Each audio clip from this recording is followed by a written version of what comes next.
How you guys doing today? And you already know what's about to happen.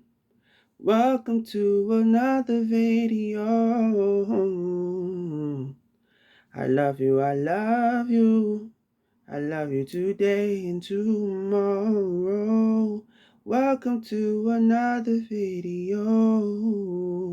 I love you, I love you. To another edifying show. Thank you for joining us, for joining Christ in our Elohim.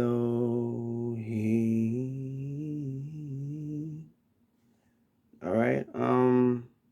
Thank you, brothers and sisters, for joining me today. And of course, we're going to be on the journey of our edifying spirit in our soul. And of course, thank you for subscribing, for liking, always. And welcome to the family. Now, as of today, do I have a lot to say? Perhaps. But I will say this, right? When we talk about voting, because I was just on live, I believe that when we have a coin, right? Let me just say it like this. When we have a coin, because I'm trying to say it in a way that's not going to be drastic, but that I can still make it a little bit more fun for people to think about, right? But still give you what you need to understand. When we talk about voting, right? Understand that there's a coin. Now, the presidents can always be different people, different faces, different pigments. Same case though, same objective. And what do I mean by that? You can have a coin, right? Where the coin can be a penny and it can be a dime or a quarter, right? And typically in this type of in these type of scenarios, right? The coin has heads and it has a tail. So it doesn't matter what type of president it is, heads or tail, the objective is still being done. See I said CB. I mean, so with Trump, he's bringing back the old fashioned to religion, which is not a it's not a bad thing. But as far as us being Christ-like, right? We have to remember these are biblical aspects of understanding the what they call it, the one, right? The one, the unity, and it's not for a purpose of our own, you know, thoughts of what we want, right? Which is peace. No, you know, in contrast, it's actually the opposite. Because mind you, why out of all these years, Putin came with the whole images to show who Christ is, a fair-skinned man with the color as brown as bronze. Hmm. Depiction of angels, somewhat of an aspect, the same thing. The saints, the same thing. So these things being what it is, right? And we have Trump that's bringing back Christianity and bringing him back into school, which is a great thing. But when we have Christianity, which is, of course, a religion, right? The church itself is in chaos and in shambles, right? Because when we look at history and as of right now, people just believe whatever they want to believe. And personally, I just don't think it's a good idea that we should just willy-nilly just accept, right? Churches being brought back without the reformation of the church itself as a unity. Because the church is not right now functioning as the body of Christ. And that's just me talking truthfully. Most churches And when we're talking about the pinnacle church itself, does not function as the true body of Christ. The true churches that actually do that, you don't really know exactly where they're at. You might not know it because you might be a typical person that just do typical things, meaning you do your everyday life um things that you do. I don't know, go to work, right? Eat, exercise, read, do a little bit of studying, go into school, right?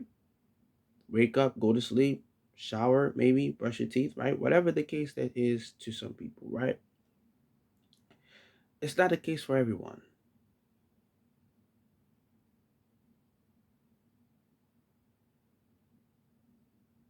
Okay? So we have all of these things that come into correlation. And the problem with this is, like I mentioned previously, right? It's going to affect a lot of what's going on. Like I say, unity. Because if there's no, you know, some type of counseling amongst the head of the church, right? And we just accept the church to come back, what do you think is going to happen? More confusion.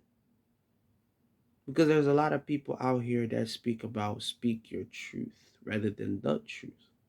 So it's problematic when we can't even see eye to eye amongst ourselves. And most people, when it comes to the word of our creator, they can't see eye to eye unless there's money involved. So not only are they only focusing on the money and not the actual will of our Father, but they're only focusing on money and that's it. The only thing that interests them. So it's a business to them rather than the actual life and the purpose of a mission. So if it came to be for Camilla, right? Which personally I actually had a dream. And I'm just gonna tell you up the front. The lady's gonna win. It's just for me, it looks as clear as obvious. Now, do I want a woman to be president? I don't know how I feel about that. And I'm not judging her because she's a woman, but I'm just saying more so at the fact that she didn't run those other years, right? Because we have two presidents, one a little bit younger than the other. Well, former presidents, one a little bit younger than the other, right? Where one left the candidacy, right, before and got replaced, while they were almost about the same age range. And then we have this young lady, I don't know, maybe in her 40s or 50s, whatever the case is, right? And she's running for president. And to be realistic, this on her side, unlike Trump is going with, mind you, like I said, two coins of the, a coin of the same objective, same purpose. On her side, well, let's just say on Trump's side, it's more so tradition. On her side, it's more so liberation. So liberation in the sense of allowing people to just do whatever, in a sense, right? Of course, moderate the aspect and limit exactly what they can do. But stuff like extreme feminism are the ones that are going to be more in power rather than there being a balance. And I'm not saying it's her, but I'm just saying those are the type of supports that's going to be given to her. And let's just say, like I said, the feminist movement, the extreme feminism that is out here is going to be crazy. That's the side that's supporting her. You don't see extreme feminists supporting Trump at all. And I don't blame either side for not supporting or supporting. But my thing is this, the coin is off the same objective. It doesn't matter if it's heads or tails. But that lady is going to win. And if she does not win, there would be no more presidents after Trump.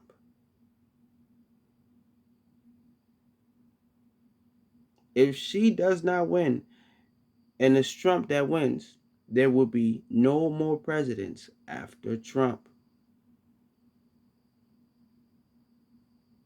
And the same thing, vice versa, with her. There will be no more presidents after her.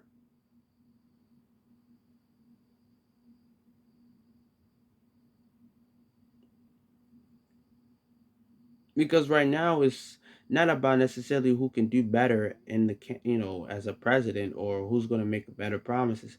It's who has the biggest amount of money. So they're literally gambling amongst each other on who's going to just have the best leverage, and they just act in your face, and they pay people off to just keep you quiet.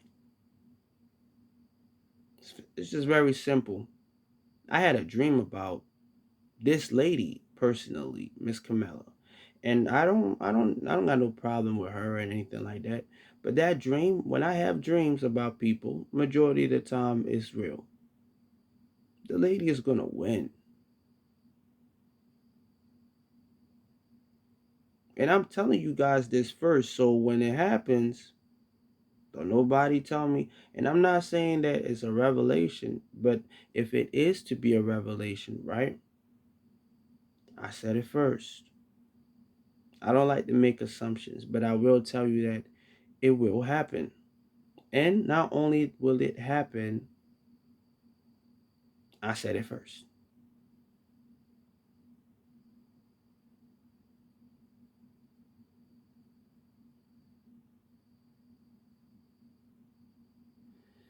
Because a lot of people don't even realize that a lot of what goes on in this politic, Hollywood, acting, dancing, record labels, it's nothing but it's literally acting.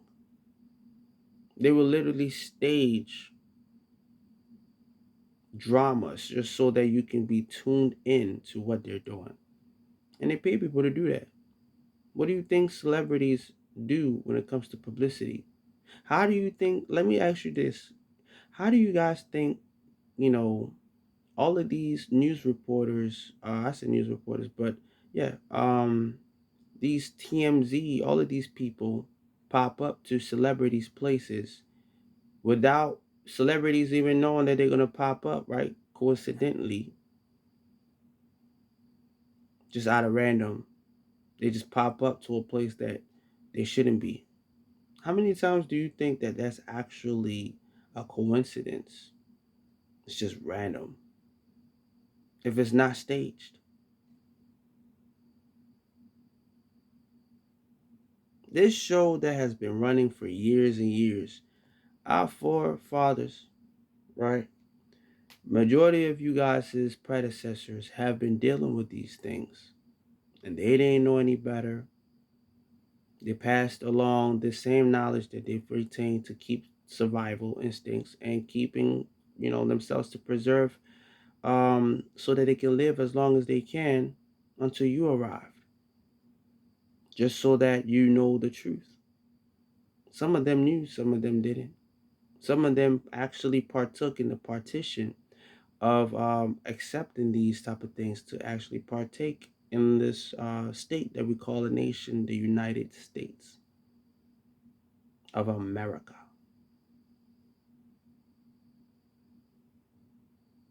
So when people ask me, am I going to vote?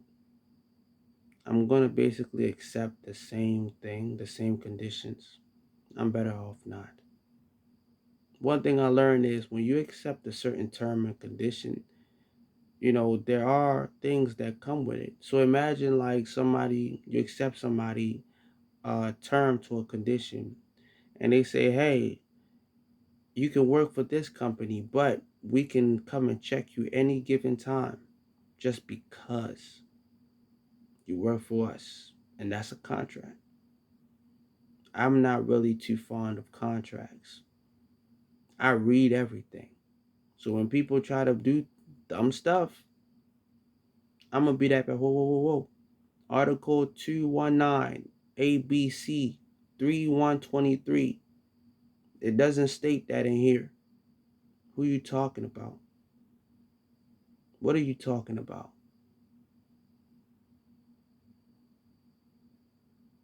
So much that I will probably make a shirt about it.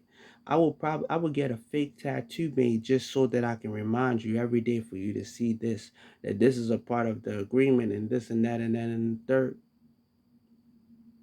Most people don't even know that themselves from being they're accepting themselves being targets and crash dolls for these projects that they be giving out here. The same thing when it comes to these stimulus, and there's still money in the vault, a whole lot, hundreds of millions to maybe even close to billions. And you got some banks that just deposit and burn money, basically that has been expired and is no longer due to date because it just doesn't have any reason for it to exist, as if somebody just took their computer and just say, hey, we're just going to delete this amount of cash from the system. We call that untraceable money. And mind you, like I told people, cash don't have no value.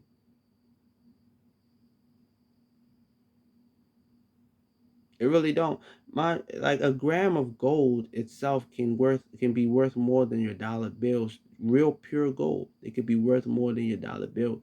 So imagine you have $10 bill, or you have 10 $1 bills. You have a gram, or maybe 2 grams. Who knows? Because I don't know exactly how much a gram of gold is worth exactly. But I know that it's worth them more than just one. Something that you can literally look at the size of a pebble and probably smaller than that, like a miniaturized bead, costs more than a dollar bill. But enough of that. I already told you guys exactly what needed to be heard. And that's that lady going to win. Just know you heard it from me first. So for a lot of people that are radical out here that don't want to hear these things, you heard it from me first.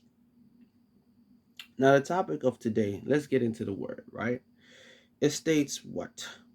First, we're going to be in the Chronicles, obviously, of Saint Luke, chapter 20. And the topic states, and it says, understanding the word solves your issues truthfully. Mm, mm, mm, mm. Why is that? Because when people are going to try you, you're not going to tell them no lies. You're going to have proof, evidence, and even if you lack in knowledge, at least at the end of the day, you didn't lie. Not even trying to be manipulative, just trying to understand and give a result to a situation rather than making it worse. Okay, but let's get started though. And obviously, this is a translation and it's not the exact word, but I do have some quotas, right, that give us a bit of the verses here when it comes to where you can find this at. Because obviously, this was already pre-written, and I did not intend to do it like this from the actual current time. Previously, in those times when I was making this, I did not think about it, but it's still going to give the objective of what's needed to be heard. All right, so let's get started. It says, preaching the word of our Elohim to the people, the chief priests, scribes, and elders came interrogating Christ. They asked him, by what authority does he do miracles with? And Christ answered, asking them with asking them, was the baptism of John Baptist from heaven or man? Mind you, these people were already hating on him, so they were just trying to get an opportunity to say something. So he spoke in truth and asked them, "Well, are these people were the same person that you believed in me? So why don't you believe in me? The practice that you're supposed to believe in, you're denying it because it's me, right?" It seems like the Pharisees were racist, particularly. They were extremely racist. And then it says what? They knew they couldn't continue with their motives thereon, so they immediately refused to answer, and Christ did the same. So they got stuck. They didn't have a response. So Christ was like, "Hey, I have no reason to respond back to you either." Right?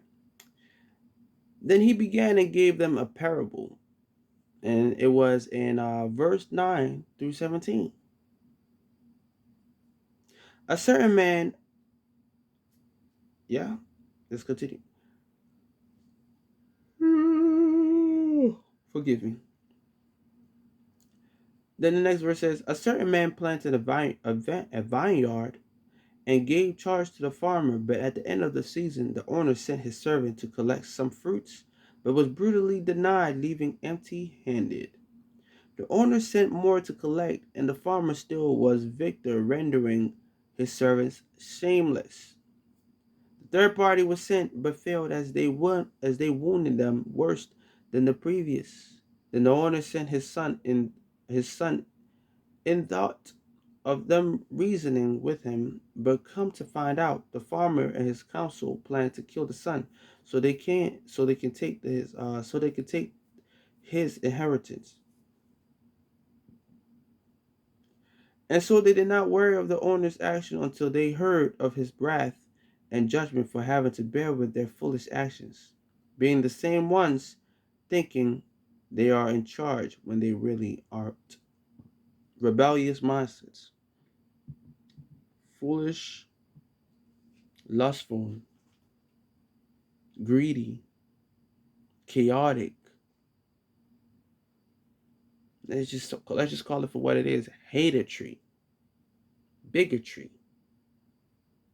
heathenism.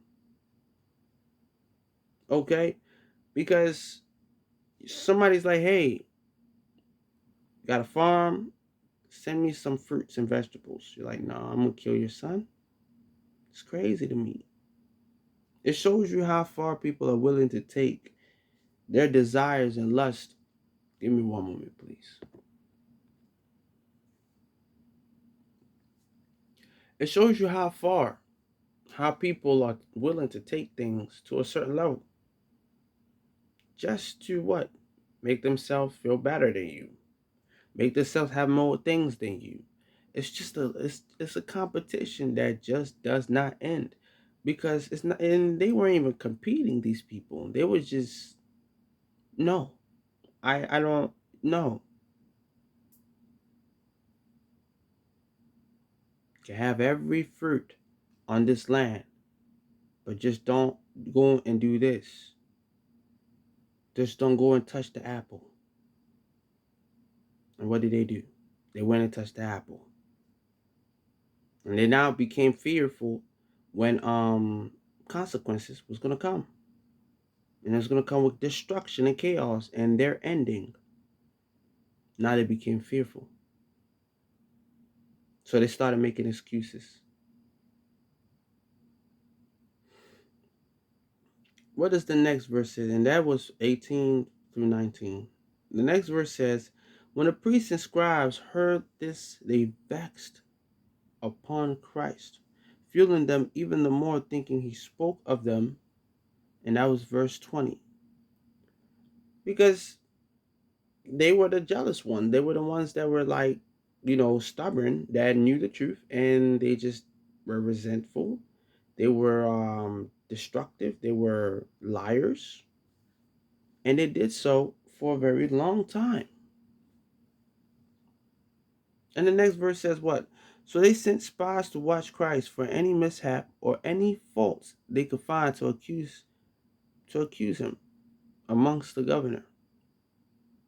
Now the disciples know to not worship another creator or entity, so in fear they asked if it was okay to pay tribute to Caesar. For what Caesar give him, but what's for our Elohim give him everything. And that was verse 29. So what is of our Father? Give unto him, and Caesar give unto him. So if you delight in the things of Caesar more than our Father,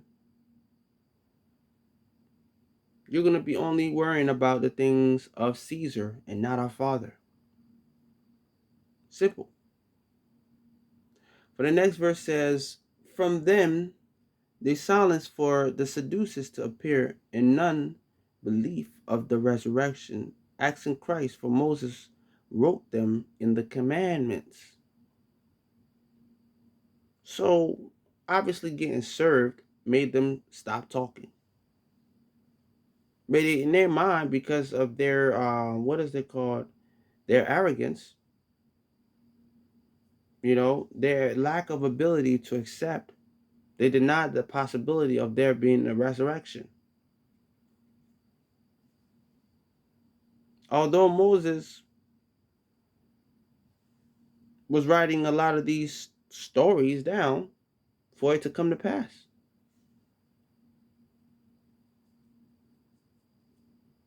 Right? Forgive me. They try to trick Christ by asking him if a woman marries to her husband, then later becomes a widow 7 times to the husband's brothers, then after resurrection, whose wife would she be? Christ then told him, she would be no one's wife, for all would be like angels, free of ties, made on earth, being now new creatures of the resurrection. So how can you be tied to somebody and you say until after death do us part, and then you're just like, hey, we're gonna be born, giving you bodies. Let me just say that, and you expect somebody to be somebody's wife to be, to be your wife or your brother's wife when the only thing that tied you together in the physical realm spiritually was the fact that you made a pact, you make some type of oath or pact or vow, right? That you're going to be with this person to bring about peace and people upon this world for the glory of our Father and not just for us, right? So what is said next? What is said next? For our Elohim is life, and in all we may live, and in all we may live eternally. For all who understand silenced, even the scribes, for they knew nothing else to ask of him. And that was verses 42.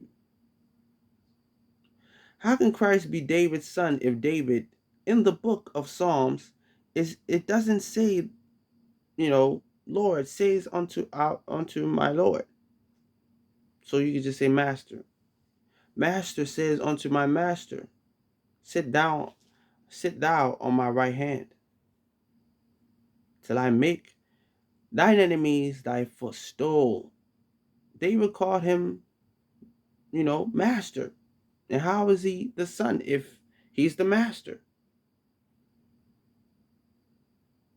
It's one thing when people try to make this controversial reference correlating with Christ, but when Christ literally tell you that he was sent, and then we get these inspirational understanding that he was the embodiment of our Father in the flesh, spoken of from the Old Testament and the New Testament,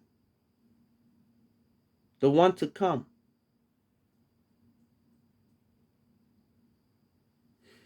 right?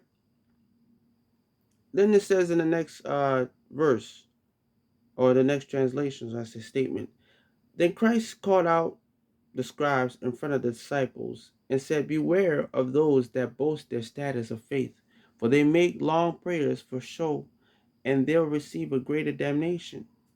So all these boastful people, egotistic people that say, "Oh, they're better than you. Your prayer is better than mine. You have a better connection with our Creator than me." I'm not here to judge you on your relationship with our Creator. If I can help, I can help. But if I can't, what am I gonna say? That you're reading lies when I incorporate every book told by man when it comes to these words, right? From the Bible and Baal and the Biblioteca. I'm supposed to just be like, no, that don't make no sense. No, no. Because most of these people that Christ was talking about, he warned us about. He literally warned us, and they transcribed the word, being the early Romans, or you can say the betrayers that partnered up with Roman Empire. And yeah, problem started, problem ended. Simple as that. But we're gonna end it here. Unto you, brothers and sisters, much love to you all. Thank you for joining me today. Of course, I had to make it a little bit shorter than before, prior to the fact that I personally am a little tired myself. But I don't want to hold you out, guys. I don't want, guys. I don't know, brothers and sisters. I do not want to hold you guys out at all. No longer than 40 minutes, but 30 minutes might be the actual new set mark. So making matters not worse but short. Thank you for joining me once more. And you already know what's about to happen now. Mwah! So somebody tell you they don't love you today, tell that person I say I love you, especially if they don't love you. And if they don't want my kiss, another one. DJ Khaled, another one. All right. But yes, it's much love to everyone. And I pray for your success, your salvation, the strength of our Father in you. So no matter what you're going through, you're going to be successful. It's not always money that makes you successful or paper and for college that make you successful. It's your obedience. It's your relationship, your true relationship. Confidence, reflection, understanding, wisdom, discernment, resilience. That's what's going to make you the best. So much love to you all. I thank you, but don't forget my words. Join me again on another video. And don't forget to subscribe and like if you like this video. Much love to you all. Take care. And of course, no singing today. Aha.